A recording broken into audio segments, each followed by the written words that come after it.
Olá pessoal, estamos ao vivo para o mundo inteiro aqui pelas redes sociais. Professor Luiz Flávio com vocês. Vai dar 1h da manhã, estamos trabalhando em mais uma live ao vivo. Vão deixando as perguntas de vocês aqui que nós vamos respondendo à medida do possível, tá? Vamos fazer a nossa análise mundial primeiro, depois a gente faz a análise nacional e vamos respondendo, vamos criando um bate-papo aqui, cada um ajudando. Bom, para quem não me conhece, está aqui, nós estamos no LinkedIn aí, trabalhamos nessa área há 25 anos, já percorremos o mundo inteiro, atravessamos 5 continentes. Esse é o nosso portal no YouTube, você pode acessar todas as nossas lives aí. Nós temos lives aqui desde fevereiro, eu ainda estava na China em janeiro, finalzinho de dezembro, quando eu alertei o Brasil, fui o primeiro brasileiro a fazer esse alerta, eu estava lá. Eu comecei a olhar os casos de coronavírus lá e tive essa preocupação de alertar os brasileiros. E a gente começou a catalogar isso, transmitir para o Brasil. Desde a primeira live aqui, nós começamos com um assunto que era ainda desconhecido, que era o coronavírus. Nós já vínhamos estudando lá na China o SARS-CoV-1 e começamos a estudar o SARS-CoV-2. E fizemos esse alerta, né? Por que o Brasil estava errando? É só você pegar as lives aqui com os títulos, elas ficam aqui, não tem como alguém dizer que não existiu, tá aqui, tá? Então nós fizemos as primeiras imagens lá da China, ainda no Ano Novo Lunar, alertando os brasileiros do que estava acontecendo lá. Para eles também foi tudo uma novidade, muito rápido, foi a tragédia lá também. Então, porque o Brasil estava errando nas medidas, como a Itália e os Estados Unidos estavam errando, que era o coronavírus, como começou, a origem, tá? O alerta para que as pessoas ficassem em casa, ou iam morrer milhões no mundo inteiro, o que realmente aconteceu, o que a gente está acompanhando agora, né? O que não lhe contaram sobre a imunidade de rebanho, a gente explicou detalhadamente aqui, como o Brasil poderia vencer a SARS-CoV-2. Depois, na outra semana, outra live, nós comentamos por que deveríamos salvar nossos irmãos e deixar a economia para depois. Era um momento em que o mundo se preocupava em o que fazer, se a economia, como que ia ficar a economia, mas nós teríamos que salvar nossos irmãos brasileiros, né? Primeira vida, né? Depois coincidiu com a morte aqui do meu amigo, Luiz Flávio Gomes, e nós fizemos uma live dedicada para ele. Ele estava com leucemia e acabou falecendo. Nós chegamos a demos muita aula junto na parte de direito internacional aí, direito civil, processual penal, constitucional. E eu fiz uma live dedicada para o meu amigo Luiz Flávio Gomes. Foi avante, o que fazer agora para salvarmos milhares na pandemia. Depois fizemos outra live aqui, o que o Brasil poderia aprender com a China, Taiwan, explicando o que nós poderíamos aprender com os orientais. E aqui eu deixei em evidência as máscaras. Nós já poderíamos ter utilizado isso aqui desde o mês de fevereiro, já usando as máscaras como eles usavam. Infelizmente nós não fizemos isso a tempo, como os Estados Unidos também não fez. E como o contágio, já expliquei para vocês que o contágio é, na maioria das vezes, pelo ar do SARS-CoV-2, acabou que tanto os americanos, como os italianos, como os brasileiros, nós estamos aí amargurando, né, em inúmeros casos, por não ter feito essa recomendação que nós fizemos aqui. Depois tivemos outra live para falar que deixem de politizar e subnotificar. Nós ainda continuamos politizando muito. A gente normalmente aqui não fala de política no canal. Nosso intuito aqui é ajudar as pessoas. É um trabalho voluntário, solidário e sem ideologia política. Nós falamos de ciência. Claro, a gente eventualmente vai falar de uma política ou outra com relação à atitude política, não a política em si. A intenção aqui é falar de ciência, tá? 2,5 milhões de contaminados no mundo e você ainda sem máscaras. A nossa outra live a gente alertava isso aí. Depois fizemos uma live bem jurídica com relação a corte de energia, plano de saúde, exames, o que podem negar, como é que fica plano de saúde, como é que fica contratos, como é que fica seu aluguel, como é que ficam as contas. Especificamente nessa live aqui, nós falamos de toda a parte dos impactos jurídicos na pandemia. Depois comentamos aqui sobre a morte de um familiar nosso. Infelizmente, nós também fomos atingidos, nós estamos entre esses 16 mil aí, infelizmente atingidos também. Tivemos um parente morto aqui pela Covid, também por negligência, por omissão, demora no atendimento. está sendo tratado na esfera adequada, aí, mas nada vai tratar meu sogro de volta, né? Nada vai trazer. E aproveitar para dar um recado a essas 16 mil famílias atingidas aí no mundo inteiro, no Brasil inteiro, desculpem. Vocês merecem muito respeito e muita dignidade de todos nós. Então sintam-se abraçados. A gente sabe que é uma transição. Quem é católico sabe que isso tudo tem um sentido, mas é muito difícil para a gente. De qualquer forma, está escrito, né? Jesus Cristo lava essas tuas lágrimas e transforma essas tuas lágrimas. A saudade fica, a dor vai passar, mas saiba que seu ente querido está lá no céu, olhando por todos nós, orando, né? E que isso tudo vai acabar. É só uma fase. A gente só precisa ter feito, né? Só precisava ter feito o isolamento, que ainda não conseguimos. Agora, mais do que nunca, temos que fazer, porque não tem outra medida, não tem vacina, não tem remédio, só tem isolamento. É o que a gente tem que fazer. Principalmente numa pandemia, como eu já expliquei nas lives anteriores, que é transmitida pelo ar. Se você tem aerossóis, transmissão pelo ar, se você transmite pelos olhos, como eu expliquei na live anterior, né? Então, mais do que nunca, a gente tem que se precaver, porque além do contato, as gotículas podem ser transmitidas por onde? Pela boca, pelo nariz, pelas suas mucosas. Você tem que proteger os seus olhos e tem que proteger pelo ar, para que você não seja atingido aí. Depois falamos sobre o lockdown, que é um termo anglicismo, né? Um anglicismo. Nós explicamos no direito o que seria o lockdown, seus efeitos jurídicos, quem que poderia decretar, por que ainda não teriam decretado, o que era estado de calamidade, o que é estado de defesa, o que é estado de sítio. Trouxemos esse tema para a área jurídica, para tratar especificamente do lockdown, do confinamento, da quarentena e do isolamento também. E depois falamos que o Brasil já era o epicentro do mundo. Nós fizemos essa predição ainda em fevereiro, que o Brasil e os Estados Unidos seriam epicentros do mundo, por diversas parametrizações que nós já vimos medindo, por essa característica de transmissão, pela negligência de seus administradores naquele momento, né? Tratar uma pandemia mundial de uma forma muito leve, uma forma muito serena, achando que aquilo ia passar, e a verdade é o que a gente está vendo aí, né? Mais de 16 mil casos, país um pouco sem rumo, precisa sentar todo mundo no lugar, precisa ter cautela, porque nada se resolve com zoada, com briga, se resolve as coisas com maturidade, sentando numa mesa, criando um gabinete de crise, se unificando, mostrando solidariedade para o seu povo, demonstrando apoio nesse momento, né? Não se pode tratar as pessoas como se está tratando, 20 dias para pagar um benefício, e aí a caixa lotada, o sistema não funciona, o cara tem que estar com o CPF, que é isso. No direito é o princípio da dignidade da pessoa humana. Você tem que pegar o dinheiro, levar lá e pronto, o cara tem que receber, tem que comer. O resto é o resto. Primeira vida, que é isso. Se trata o ser humano como o último lugar, né? Então, precisa corrigir essas coisas, para que o Brasil volte a ter condições de sair dessa pandemia. Vamos para a nossa análise. Bom, nós somos pesquisadores da CAGO, que é uma comunidade científica ligada à Casa Branca, Universidade de Harvard e Georgetown. Não ganhamos nada por isso, não. É um trabalho voluntário, a gente está aqui com o intuito de salvar vidas, tá? Vão dar 3 horas da manhã, estamos aqui, eu sou pai de família, como muitos de vocês também, mas estou aqui dedicando meu voluntarismo, informando para vocês, pegando esses 30 anos que a gente tem aí, atravessando 5 continentes, para tentar passar para vocês tudo que há de mais moderno aí, em todas as áreas científicas, para estar informando a todos vocês. Se você quiser me conhecer melhor, tem aqui meu currículo no LinkedIn, você pode ir lá conhecer, tá? Todos os nossos aí, diplomas, para onde a gente já passou, o que já fez na vida, o que já estudou, tem um bocado de coisa, tá? Tem mais ou menos aqui quanto? Nesse momento, uns... Bora lá, rapidinho, não gosto de fazer isso aqui, mas hoje eu vou fazer, deu vontade. 5.803 diplomas lá, tá? Pode olhar lá um por um, mas a intenção aqui qual é? É ele alertar para a vida, fazer essa reflexão. O que você está fazendo para salvar o próximo, para salvar a sua família, para onde a gente está indo?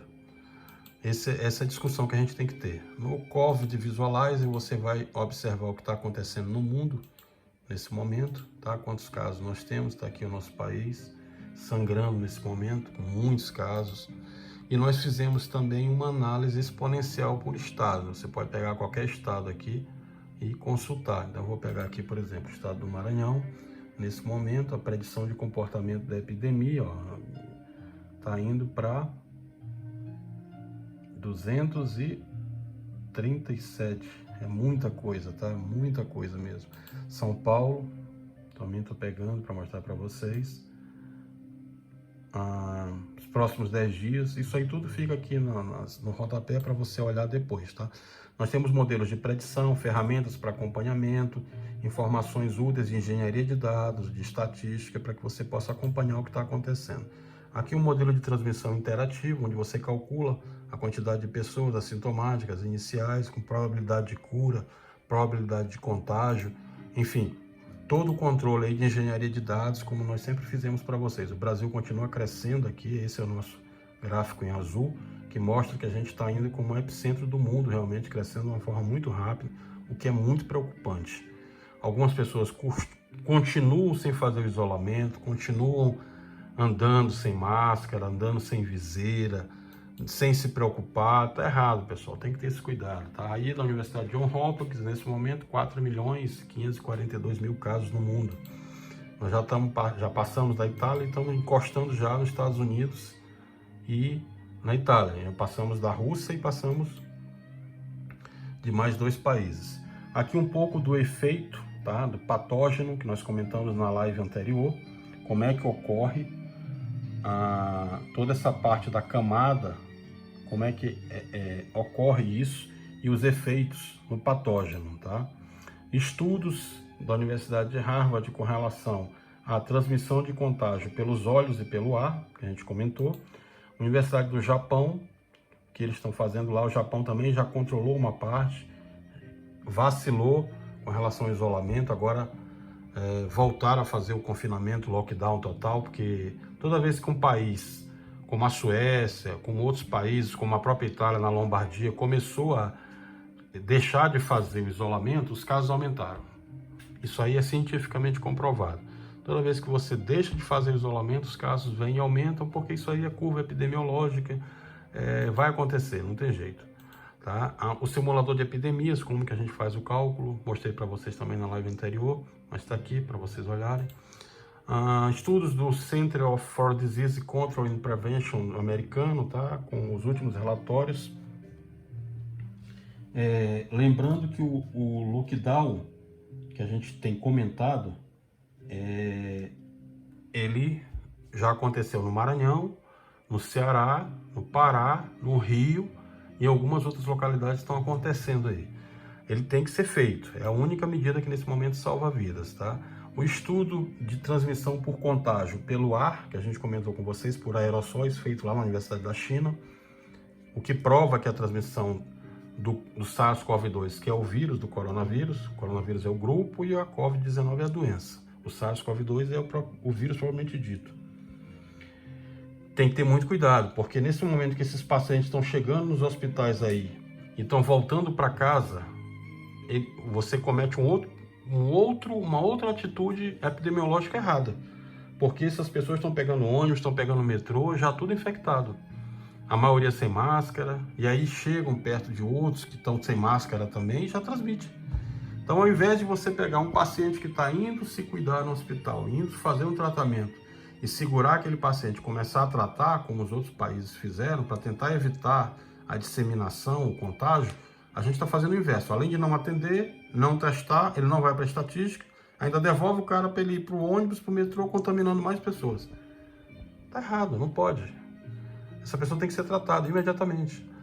Os cálculos de pressão, tá? A calculadora epidêmica aqui, para você ter uma ideia quando vai ser o pico, eu já tinha comentado na live anterior, dia 21 de junho é o pico nacional, tá? Tá aqui, ó, isso é calculado, não é achismo, não é baseado em cor, não. É cálculo epidemiológico, cálculo com engenharia de dados, com inteligência artificial, tá aqui. Assim que a gente calcula, tá? A quantidade de leitos clínicos disponíveis por uma população que nós temos de quase 212 milhões de habitantes, a idade média, a distribuição prevista de mortes, está aí, tudo aí mostrando passo a passo, tá? As informações avançadas de epidemiologia, Tudo mostrando passo a passo para que você tenha isso bem anotado. Podem deixar as perguntas de vocês aqui, já estão começando a chegar muitas perguntas, eu já vou responder. Uma água aqui, filha, por favor. Já vou começar a responder para vocês, é tudo ao vivo, não tem edição, aqui não, é só eu, vocês, minha filha bem aqui do lado e Deus. Tá? A gente não faz edição, não tem nada lido, é tudo falado mesmo, ao vivo, vocês vão botando as perguntas e a gente vai respondendo. É um bate-papo científico, tá bom?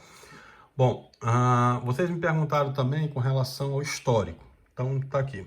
Conceito de auto-isolamento. O conceito de auto-isolamento é utilizado por nós o tempo todo, pelo menos deveria. Faz parte da etiqueta das doenças contagiosas. Está tossindo, você está com febre, pode ser gripe? Não vá à escola, não vá à rua, não vá ao trabalho. Poupe as pessoas do risco do adoecimento. Sua criança tem febres e manchas na pele? Pode ser sarampo, pode ser varicela. Mantenha em casa. Por quê, professor? Porque a doença pode ser grave para aqueles mais suscetíveis. O auto-isolamento, portanto, ele nunca foi novidade na sociedade. O isolamento populacional, entretanto, nos é mais distante, mas nem tanto. Culturalmente, já tendemos a proteger verticalmente alguns setores da sociedade, como os recém-nascidos, os já doentes ou os idosos. Procuramos evitar que estejam expostos a ambientes abarrotados de gente pelo risco dessas doenças contagiosas. Sabemos que esses indivíduos são mais vulneráveis, então essa proteção nos é hoje quase instintiva. Salvaguardamos os assintomáticos de se exporem ao risco de adquirir a doença. Veja que nesse caso não há uma preocupação com o grupo que a dissemina no ambiente. E o isolamento horizontal?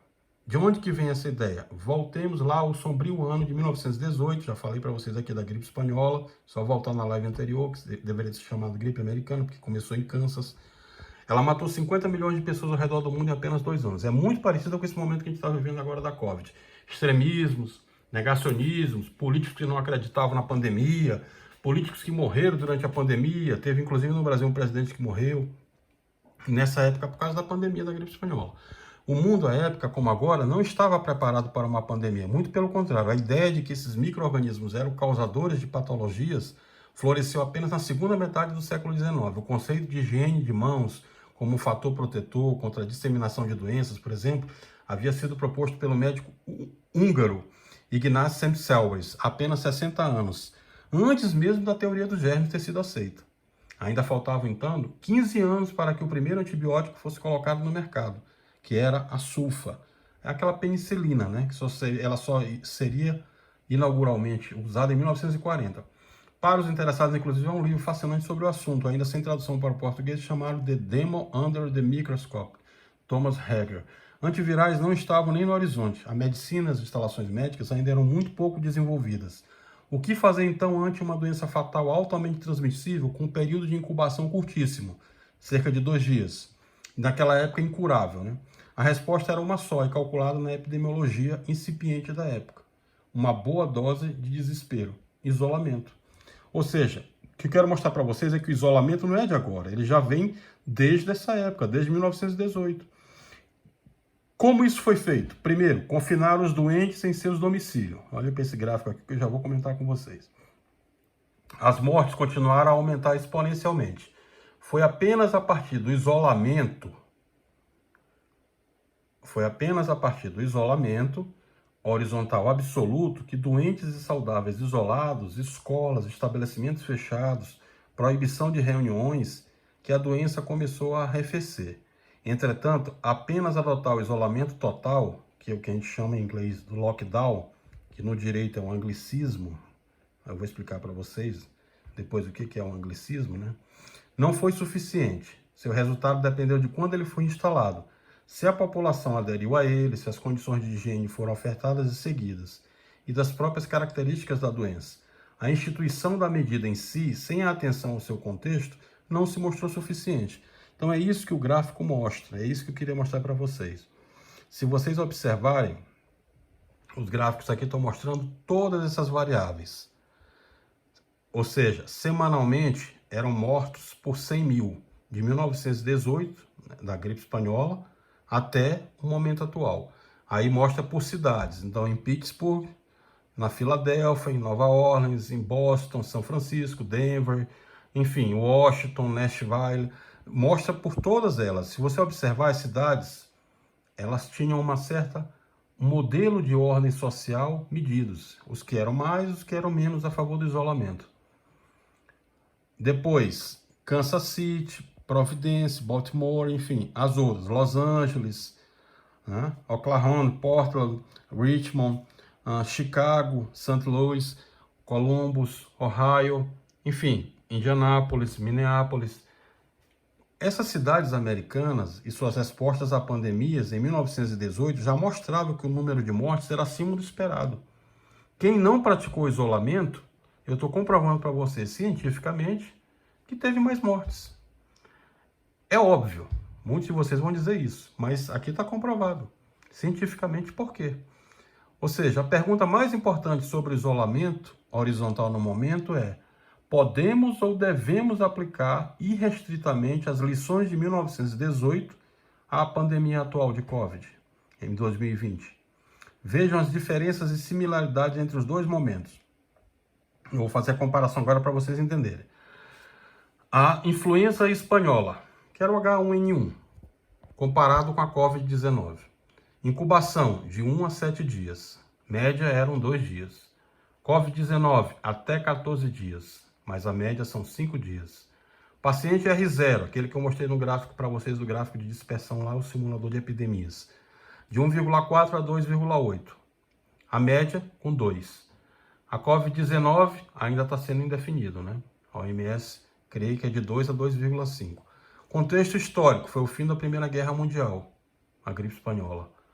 A Covid-19, nós tivemos que contexto mundial? A globalização, livre comércio, crise global de refugiados. Eu incluiria aqui os problemas que a gente está vivendo com relação à natureza, né? Essa falta do homem cuidar da natureza, o aquecimento global, também influenciaram muito na Covid-19, porque o que aconteceu? Com as zoonoses que a gente está vendo, os animais vieram do campo para a cidade. Pandemia declarada? Sim. Pandemia declarada da Covid-19? Também sim. A transmissão do H1N1, que era a gripe espanhola, respiratória por gotícula. Covid-19, respiratória por gotícula, mas eu incluiria aqui mais ainda, além dessa transmissão, contágio pelo ar, possibilidade de infecção pelos olhos, ou seja, mais ainda perigoso que a espanhola. Vacina tinha? Não. Covid-19 também não temos. Tratamento? Não tinha. Covid-19 também não temos. Ou seja, aparentemente por essa análise bastante superficial, obviamente, os contextos são muito semelhantes. Se você pegar, elas são suficientes para justificar a adoção das mesmas medidas que foram feitas em 1918, agora em 2020. Foi isso que todos os países do mundo fizeram até agora. A ideia subjacente é de achatar a curva de transmissão. Por isso que nós precisamos achatar a curva. Por isso que precisa usar máscara. Por isso que precisa usar viseira. Porque se a transmissão é pelo ar, é muito perigoso. Para que os sistemas de saúde sejam capazes de absorver o número de pacientes necessitados de cuidados especiais. Com os avanços médicos de hoje, evitaríamos centenas de milhares de mortes desnecessárias. Na teoria, não há qualquer dúvida do valor do isolamento horizontal. Mas o que diz a prática? A prática diz que funciona. Vários modelos publicados até o momento que estimulam a transmissibilidade do vírus mostraram que as medidas de isolamento horizontal impactaram esse número, ou seja, ele atinge a doença sem dúvida. Tem efeito epidemiológico, entretanto, como dito anteriormente, a definição de isolamento horizontal inclui muitas medidas. Reclusão, tanto dos doentes quanto dos saudáveis, fechamento de escola, de locais de trabalho não essenciais, proibição de eventos e aglomerações sociais. Isso é um impacto de saúde pública. Ele vai muito além da doença em si, inclui os determinantes sociais de saúde, como economia, educação, moradia, acesso ao sistema de saúde, entre outros, com a óbvia consequência gigantesca sobre a economia, tanto da pandemia quanto do próprio isolamento. As estimativas são de que a crise econômica será mais profunda que a de 1929. É fundamental entender que essas medidas são realmente necessárias. Quais funcionam melhor, quais podem ser dispensadas, quais são inegociáveis, depende de cada localidade. Até porque países com diferentes perfis socioeconômicos têm maior ou menor tolerabilidade a essas medidas. É preciso equilibrar proteção contra a doença e caos social. Até este momento, cientificamente, não temos essa resposta. Países europeus e os Estados Unidos implementaram o lockdown de forma atropelada, em tempos diferentes, com interações sociais diversas, mas tem maior resistência aos efeitos nocivos da intervenção de prazo estendido. Sim, longo prazo, já que ainda não sabemos por quanto tempo esse conjunto de medidas deveria ser mantido. Já o Brasil e outros países de baixo e médio desenvolvimento socioeconômico, dada a proporção de informalidade das suas economias, tendem a sofrer muito mais as repercussões deletérias do isolamento. Um remédio amargo, difícil de engolir, com efeitos colaterais potencialmente gravíssimos. Mas enquanto cientistas, políticos e formadores de opinião se dividem sobre os impactos no Brasil e no mundo, paira no ar a pergunta: existiriam alternativas? A resposta: talvez. Mas antes de mais nada, é preciso lembrar que nenhuma dessas determinações são destacadas no todo. São todas pertencentes a um contexto maior, que inclui a capacidade do sistema de saúde, a trama social do país, a existência de profilaxia eficiente e de tratamento eficaz e acessível. Se não formos capazes de melhorar nenhuma dessas variáveis em um futuro próximo, construção e manutenção de unidades de saúde, capacitação dos profissionais da área, educação da população, desenvolvimento da vacina, medicação apropriada, então não. Não haveria espaço para o afrouxamento do isolamento horizontal.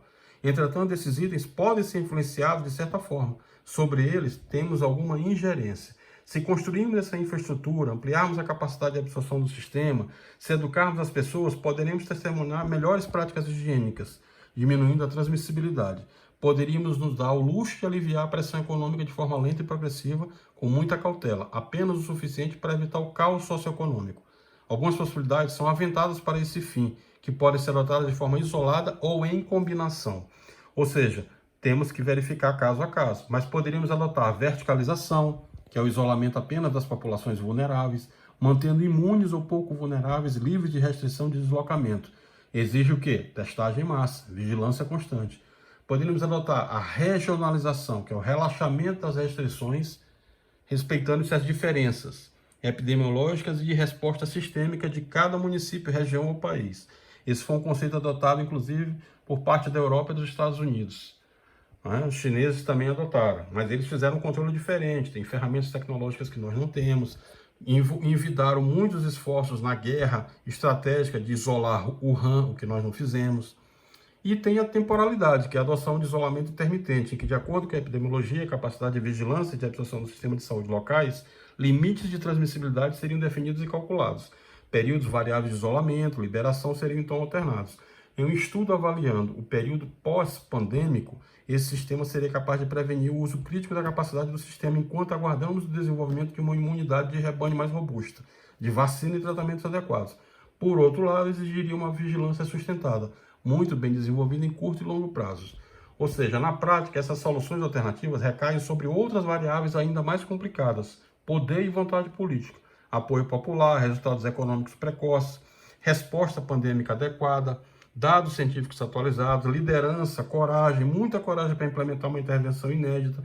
Não tem nada simples ou fácil, é preciso mensurar esses dados, pesar todos os aspectos de forma isenta e responsável para se tornar e manter a decisão ou não do isolamento em qualquer região sob análise. Então é isso.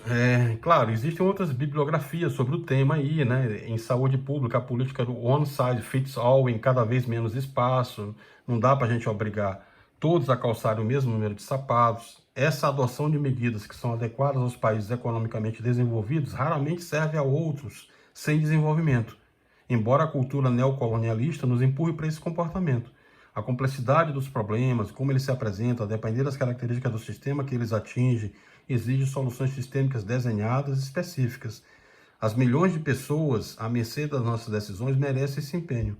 Precisamos, portanto, desenvolver ferramentas científicas que nos ajudem a compreender essas peculiaridades, para que possamos tomar decisões técnicas sem tantos sobressaltos.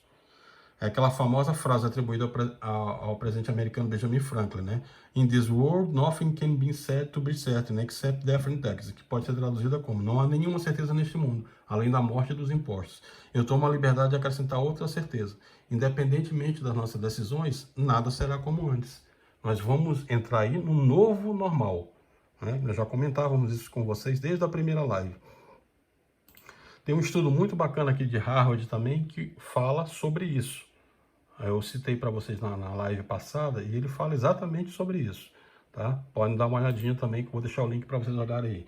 Os efeitos da dose, dos patógenos, tá? Os efeitos genéticos dos patógenos, também a gente já falou sobre isso.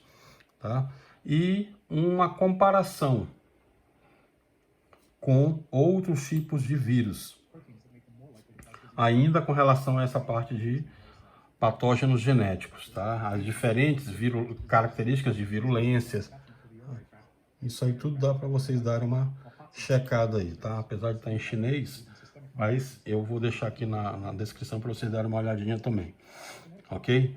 Bom, no Japão, o que eles estão fazendo, e nos Estados Unidos, o que eles estão fazendo também.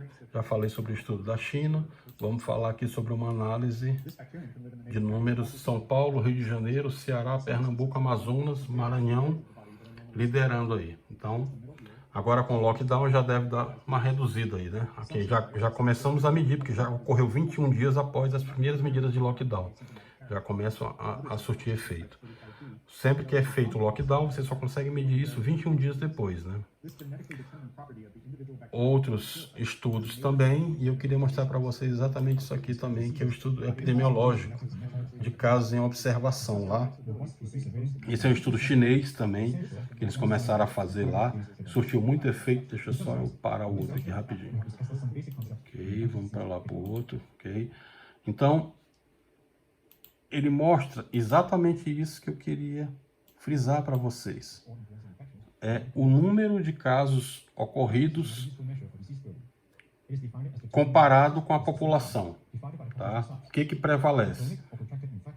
Se você observar, nós temos aí a incidência de mais casos epidemiológicos do que os que são observados.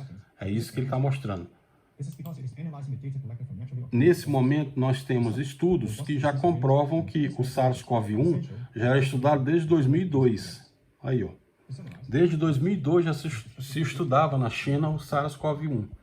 Então, o SARS-CoV-2 chegou, foi esse caos todo que a gente está vendo, mas já se estudava o CoV-1 desde 2002. Não tem novidade, não.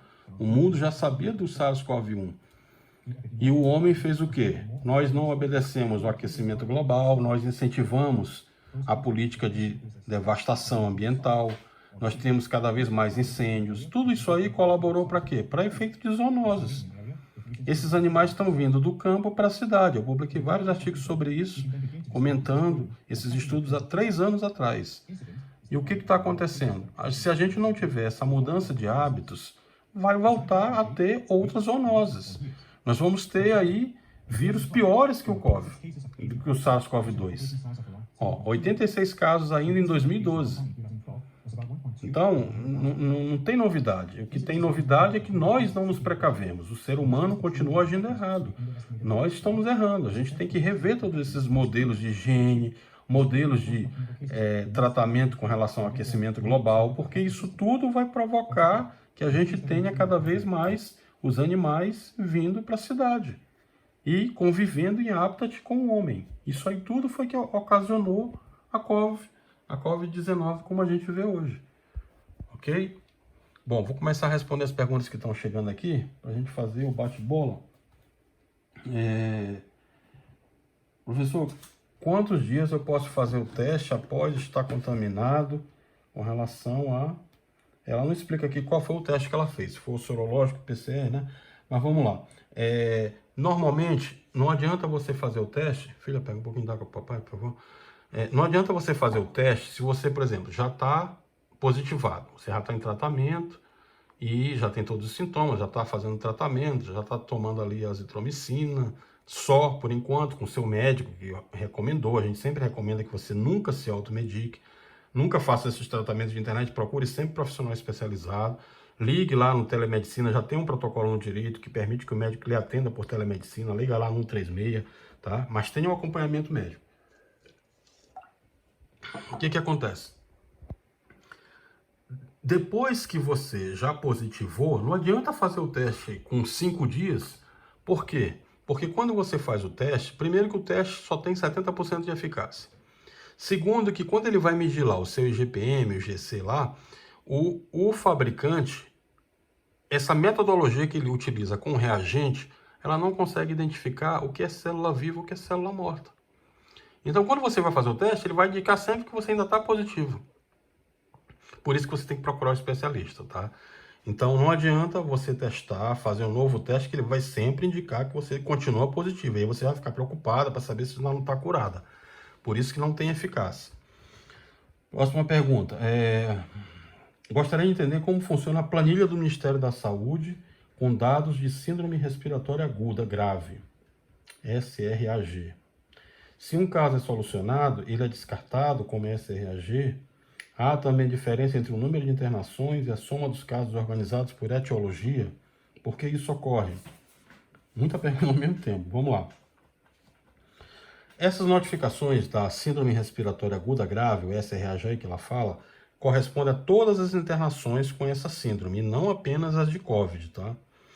Então, a doença causada pelo SARS-CoV-2, que é a COVID-19, representa um dos agentes etiológicos possíveis dentro dessa definição.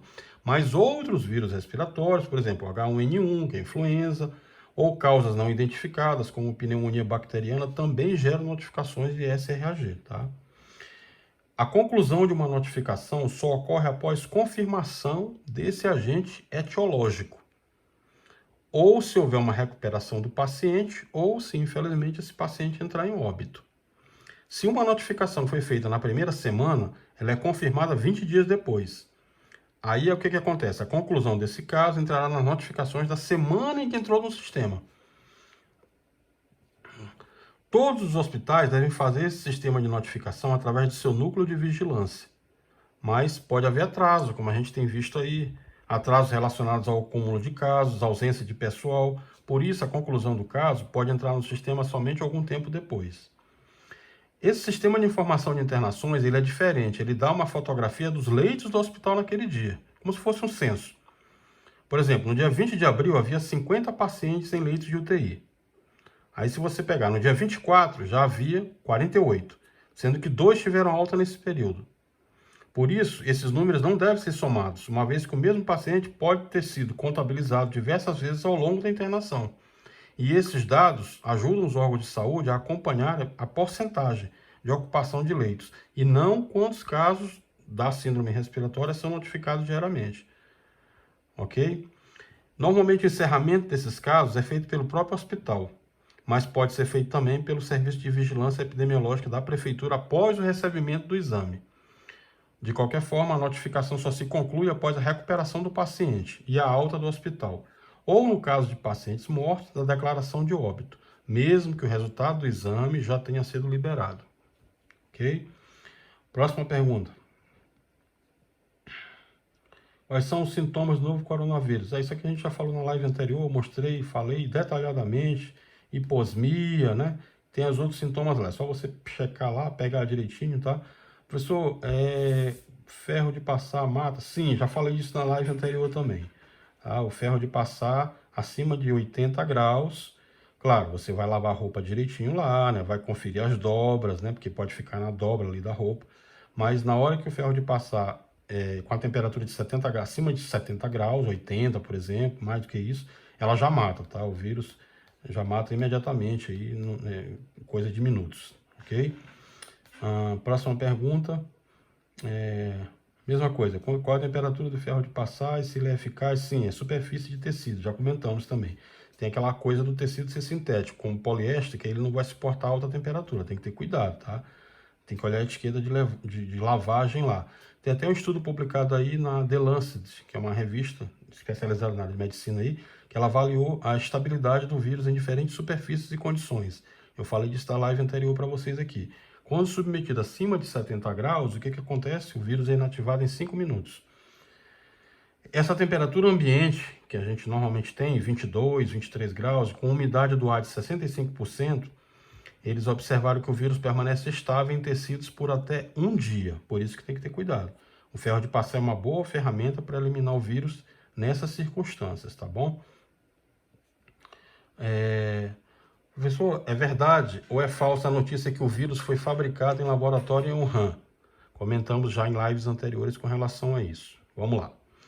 O que tem de verdade? Isso é uma pergunta que sempre fazem aqui, eu vou responder de uma forma bem definitiva para você entender. Até porque eu estive lá na China, conheci parentes de pessoas que estavam trabalhando lá, médicos que estavam trabalhando lá, advogados, engenheiros, pessoal que trabalhava lá, que morreram. Então, o que é? A verdade é que o coronavírus saiu de um laboratório de Wuhan. Essa é a verdade. Desde o início de abril, tem se disseminado um monte de notícias falsas aí em grupos, afirmando que o coronavírus, né, ou seja, o SARS-CoV-2, teria sido criado lá no Laboratório Nacional, Primeiro que o laboratório nacional lá é um laboratório de biossegurança. Ele tem o nível 4, P4, que a gente chama, de arma biológica. Ele é auditado pelos europeus, pela França, e é auditado pelos americanos também. Até esse momento, nunca foram apresentadas provas para essa hipótese de que o vírus teria sido criado em laboratório para qualquer finalidade. As evidências levantadas por especialistas, embasadas pela OMS, a Organização Mundial da Saúde, apontam para uma origem silvestre do coronavírus. Ele saltou de morcegos para pangolins antes de passar a infectar seres humanos. Na live passada, inclusive, eu mostrei o RNA viral. Se você pegar, você encontra uma alta semelhança genética entre o coronavírus desses animais e o SARS-CoV-2. Essa semelhança só pode ser ação de uma seleção natural e não de engenharia genética. Claro, teve aquele cara lá, o Montagnier, né, que em 2008 foi até prêmio Nobel lá, e ele afirmou que o coronavírus tinha sido fabricado por engenharia genética no laboratório de Wuhan, dizendo que desde a década de 2000 os pesquisadores de lá tinham experiência no assunto. Porém, essa argumentação dele aí já foi solicitada a provas, ele nunca apresentou e foi desmentida por todos os cientistas. Agora, se você tiver dúvida, eu vou dar o meu testemunho, tá? Eu estive lá, convivi com muitos que estavam lá e os parentes deles morreram. Não faz sentido eu criar um vírus em laboratório sem ser de uma forma natural, infectar meus parentes, depois o meu país gastar 2 trilhões para conter uma crise, morrer 5.000 pessoas que estavam trabalhando próximos lá. Não faz sentido nenhum isso. Tá? Outra explicação é que os trechos do RNA do SARS-CoV-2 são semelhantes ao do vírus HIV. Basta você pegar, eles são muito pequenos e genéricos. Quando você analisa em um banco de dados de DNA, você vai ver que ele é muito idêntico a muitos outros vírus e organismos, afastando completamente essa hipótese aí de manipulação. Se você pegar o coronavírus humanos e o de animais de animal silvestre, do morcego lá, você vai ver que esse trecho também se repete, o que evidencia que o vírus nunca foi fabricado em laboratório. Ok?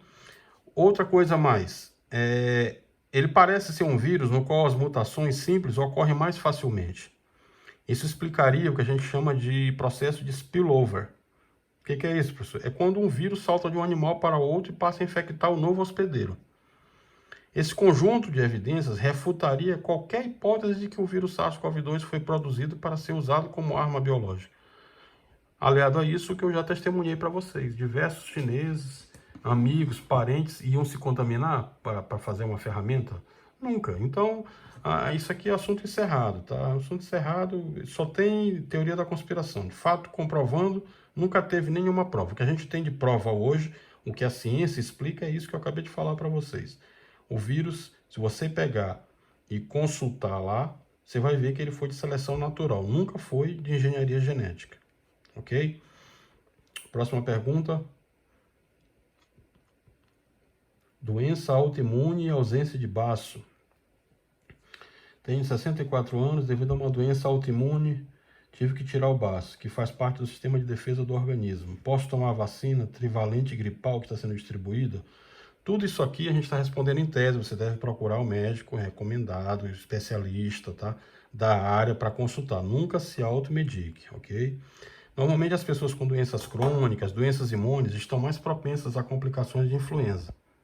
Portanto, é imprescindível que tome a vacina para a gripe. É diferente, a vacina trivalente da gripe, ela é diferente de vacinas que têm um vírus vivo atenuado, como o da febre amarela, por exemplo, o que poderia trazer complicações para imunossuprimidos. Essa vacina da gripe ela é formada por fragmentos do vírus. Outra coisa, a imunização também, ela ajuda no diagnóstico de Covid-19, na medida em que possibilita descartar a gripe diante de manifestações de sintomas que normalmente você tem em comum com a doença causada pelo novo coronavírus, tá? É importante, porém, tomar todos os cuidados ao procurar a vacinação, evitando aglomeração, mantendo a distância das pessoas, indo de máscara, tudo aquilo que a gente sempre fala, né? A vacina da gripe, claro, nunca é contraindicada por quem passou por retirada do baço. Quem não tem o órgão corre o maior risco de contrair doenças bacterianas. Por isso que a gente sempre faz a recomendação de você utilizar uma vacina específica para esse grupo. Ele lembra, entretanto, né, que deve ser sempre acompanhado por um médico, ok? Próxima pergunta. Pessoal, eu gostaria de saber com relação à ação degenerativa do cobre, se ele é capaz de inativar vírus e bactérias. Sim, ele é, tá? Já comentamos isso aqui na live anterior também. O que acontece?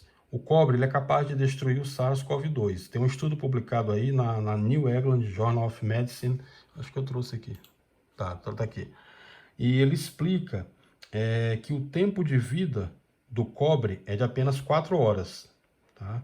No plástico, que é uma superfície mais rígida, ele já vai durar mais. No plástico ele fica até 24 horas e no ácido inoxidável até 3 dias. Essas descobertas sempre são feitas a partir de experimentos em laboratório. Você tem que sempre fazer para ter. Normalmente, as proteínas que formam a cápsula do SARS-CoV-2, ela tem um envelope. Esse envelope acaba sendo destruído, o que inativa as partículas virais. O cobre também quebra o material genético dos vírus em diversos pedaços, razão pela qual não é possível detectar a presença viral poucas horas após o contato. Tem um outro estudo também aí de 2007, publicado com relação à influenza, tá? Em superfície de cobre e aço inoxidável, dê uma olhadinha lá. É provável até que a inativação tenha sido ocasionada pela degradação do material genético, exemplo que ocorre também com outros vírus e com a superbactéria MRSA.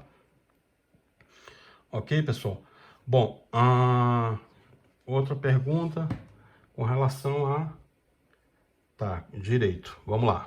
Tenho um contrato de aluguel, estou há 3 meses sem pagar, gostaria de saber como o que fazer. Bom, mesma coisa que eu respondi dos outros. Em tese, hoje a gente tem a teoria da improvisação, existem outras teorias de contrato no Código Civil que você tem que dar uma olhada lá, converse com um advogado específico sobre isso. Por quê? Porque a gente não pode opinar, cada caso é um caso. Então, se eu pegar o seu caso, vai ser de uma forma... cada caso é um caso, tem que se pegar e analisar. A princípio, no direito, o que eu sempre digo? Todo contrato tem que ser cumprido, é o que diz o Código Civil. Mas, nesse caso, existem jurisprudências, existe a orientação jurisprudencial, existe a doutrina que te protege com relação à teoria da improvisação. Alguns tipos de contratos têm uma variável aí que você consegue negociar e evitar judicializar. Sempre tentar negociar com o inquilino. O momento não é de tudo correr para se judicializar. No Brasil, infelizmente, até que a manga cai no quintal do vizinho, as pessoas já saem entrando na justiça. Não é assim. Negociar, conversar, só em último caso, judicializar. Fiquei trazer para vocês o estudo da Universidade da China, está aqui, com relação ao SARS-CoV-2. Está aqui, trouxe para vocês, tá? Que mais? Outra pergunta que está chegando aqui. Professor, com relação ao lockdown. Falei disso na live anterior. Só voltar na live anterior que você vai olhar lá, que tá tudo explicadinho, passo a passo, tá bom? Provavelmente você não assistiu a live anterior. Só voltar lá e assistir. Nosso tempo está chegando ao final, pessoal. A última pergunta aqui. Pessoal, aqui na Estação da Luz em São Paulo, muita gente pegando ônibus contaminado. Bom, isso aqui já falamos. Tem que usar máscara, tem que usar viseira. Se você tiver óculos, não precisa da viseira, mas sempre usar, porque você pode pegar o SARS-CoV-2, ele é invisível, é um fio de cabelo dividido por 300 mil, é um micrômetro. Você pode pegar ele pela boca, pelos olhos, pelo nariz, entra na sua mucosa, né, nas mucosas. Mas o que você pode fazer é usar viseira, usar máscara, evitar contato. Como a transmissão é pelo ar, por aerossóis, que a gente já provou nas lives anteriores aqui, mostrou para vocês vários estudos científicos com relação a isso. Outro aqui, ó, droplets em aerossóis, ó, mostramos lá na China como foi, mostramos no Japão, tá aqui o ambiente lá na China como era, como ele entrou pelo ar-condicionado. O que você tem que fazer? Fazer isso, usar as medidas, evitar contato, ficar em confinamento.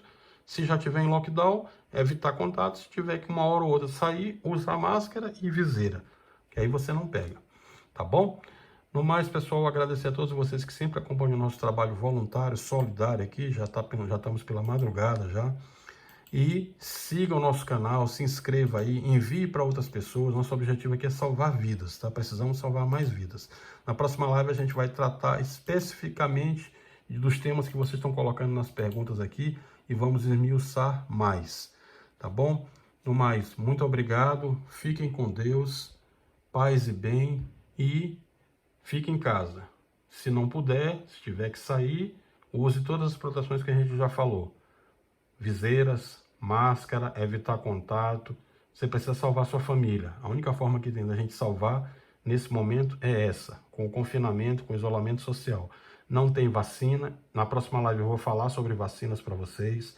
Nós já temos mais de 150 em testes, mas isso ainda vai demorar. Tem todo um protocolo, tem 4 fases, tem todo um protocolo para isso aí. Ainda vai demorar um pouco, mas vamos chegar lá também. Nós vamos ter vacina um dia, vamos. Mas ainda vai demorar. Por enquanto, o que tem que fazer, o que é? É se proteger.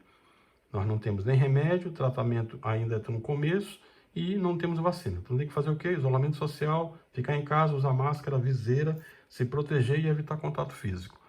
No mais, muito obrigado mais uma vez. Sigam o canal, se inscrevam, indiquem para os outros para que a gente possa salvar mais vidas, que a informação nesse momento ela é essencial para salvar pessoas.